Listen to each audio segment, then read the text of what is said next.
अकबर बीरबल की कहानी सबसे बड़ी चीज। अकबर बीरबल की कहानी खान के बाद लेटना चौथा भाग। दोपहर का समय था। राजा अकबर अपने दरबार में बैठे कुछ सोच रहे थे।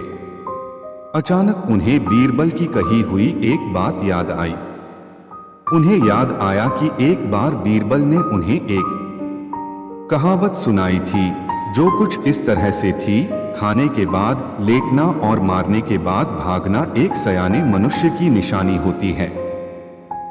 राजा सोचने लगे, अभी दोपहर का समय है। यकीनन बीरबल खाने के बाद सोने की तैयारी में होगा। चलो आज उसकी बात को गलत साबित किया जाए। यह सोचकर उन्होंने एक सेवक को आदेश दिया कि इसी वक्त बीरबल को दरबार में उपस्थित होने का संदेश दिया जाए। बीरबल अभी खाना खाकर बैठे ही थे कि सेवक राजा का आदेश लेकर बीरबल के पास पहुंचा। बीरबल आदेश के पीछे छिपे राजा की मंशा भली भांति समझ गए। उन्होंने सेवक से कहा, तुम थोड़ी देर रुको, मैं कपड़े बदलकर तुम्हारे साथ ही चलता हूं। अंदर जाकर बीरबल ने अपने लिए एक तंग पजामा चुना।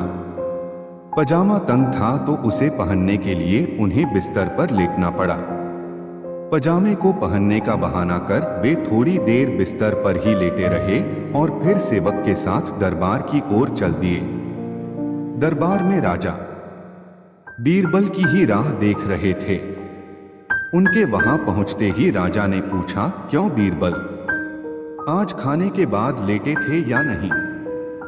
बीरबल ने जवाब दिया, जी महाराज, जरूर लेटा था। यह सुनकर राजा को बहुत गुस्सा आया।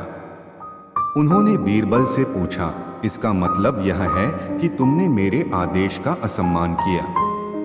तुम उसी समय मेरे सामने क्यों उपस्थित नहीं हुए? इसके लिए मैं तुम्हें सजा देता हूं। बीरबल ने तुरंत जवाब दिया, महाराज, ये सच है कि मैं थोड़ी देर लेटा था, लेकिन मैंने आपके आदेश की अवहेलना नहीं की है। आपको मुझ पर यकीन न हो तो आप सेवक से इस बारे में पूछ सकते हैं। हाँ, ये अलग बात है कि मुझे इस तंग पजामे को पहनने के लिए बिस्तर पर लेटना पड़ा था।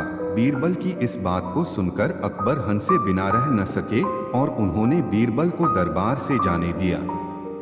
कहानी से सीख।